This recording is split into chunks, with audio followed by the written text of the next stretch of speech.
धर्म का दीपक, दया का दीप, कब जलेगा विश्व में भगवान। कब सुकोमल ज्योति से अभिषिक्त हों, सरस होंगे जली सूखी रसा के प्राण। रामधारी सिंह दिनकर द्वारा रचित कुरुक्षेत्र काव्य के मूल प्रतिपाद्य को प्रकट करने वाली ये पंक्तियां आज के युग के लिए तो शाश्वत हैं ही, पर हर युग के लिए शाश्वत है। कभी इनकी प्रासंगिकता समाप्त नहीं हो सकती। दिनकर रचित कुरुक्षेत्र नए युग की नई गीता है, जिसमें आध्यात्मिक चिंतन के स्थान पर आधुनिक जीवन के प्रश्नों का चिंतन है।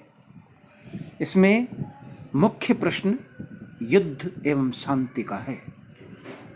रामधारी सिंह दिनकर हिंदी के पहले कवि हैं जिन्होंने युद्ध को अपनी कविता का प्रतिपाद्य बनाया।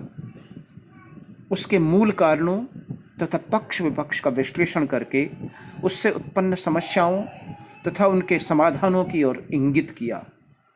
इन्हीं युद्धपरक विषयों के ब्याज से आधुनिक जीवन के अनेक प्रश्नों का चिंतन भी यहाँ उभर कर आता है। वस्तुतः द्वितीय विश्व युद्ध में भीषण संहार, हाहाकार और त्रास ने दिनकर को इस विषय पर सोचने को बाध्य किया। अपनी पारिवारिक परिस्थितियों की विषमताओं के दबाव से उन्हें युद्ध प्रचार विभाग में कार्य करना पड़ा। यह नियति का व्यंग्य ही था कि जिस युवा कवि की कृतियां देश के लिए जेल जाने वाले नवयुवकों की जेबों में रहा रहती थी, उसके सशक्त और ओजपूर्ण स्वर जनता में क्रांति की लहर उत्पन्न कर रहे थे, वही कवि परिस्थितियों के हाथ का खिलौना बनकर युद्ध प्रचार में योग देने को अपना गला साफ कर रहा था। कुरुक्षेत्र की रचना ही इस बात का प्रमाण है कि दिनकर का मन इन दिनों कितना द्वंद्वग्रस्त रहा होगा। जो भी इन परिस्थितियों के बीच हिंदी में विचारात्मक काव्य की जो नींव पड़ी और हिंदी का ऐसा प्रथम युद्ध काव्य कुरुक्षेत्र के रूप में लिखा गया, इसके लिए दिनकर की बाह्य परिस्थितियां और उनकी मनस्थिति दोनों का संघर्ष उत्तरदायी है। कुरुक्षेत्र के पहले दिनकर ने कलिंग विजय कविता में युद्ध की समस्या पर विचार किया था, लेकिन उसमें युद्ध के प्रति चली आती हुई भारतीय अहिंसक परंपरागत दृष्टि की पुनर्स्थापना ही मात्र उद्देश्य था। अशोक की करुणा, गांधी की अहिंसा के प्रभाव से दिनकर की वाणी में मुखरित हुई थी, पर कुरुक्षेत्र में दिनकर युद्ध के विषय में एक नया दृष्टिकोण लेकर आते हैं।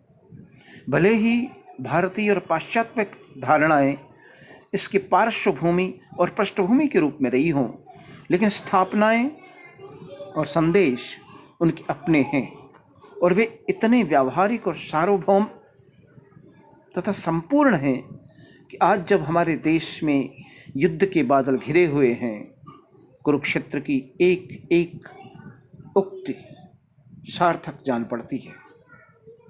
कुरुक्षेत्र में दिनकर का मस्तिष्क मानव जीवन के युग युग से चले आते उस अभिप्राय के समन का मार्ग खोजने को अग्रसर हुआ, जिससे छुटकारा प्राप्त करने का आकांक्षी होते हुए भी मनुष्य उसी में भुन कर रह जाता है।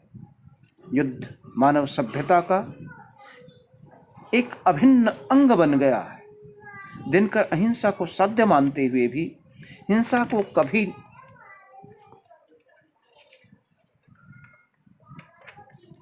नहीं छोड़ सकने की स्थिति का भी चित्रण करते हैं। गांधी के प्रति आस्था रखते हुए भी आतताई और अत्याचारी का सामना करने के लिए उन्होंने सदैव आग और अंगारों को ही स्वीकार किया। युद्ध वास्तव में प्राचीन काल से चली आ रही एक समस्या है जो वर्तमान विभीषिका के रूप में प्रकट हुई, लेकिन माध्यम पुराना ही है। दिनकर ने युद्ध के लिए भारत में सबसे प्रसिद्ध जो आयाम उन्हें लगा, उस महाभारत को माध्यम चुना। ऐसा क्यों हुआ?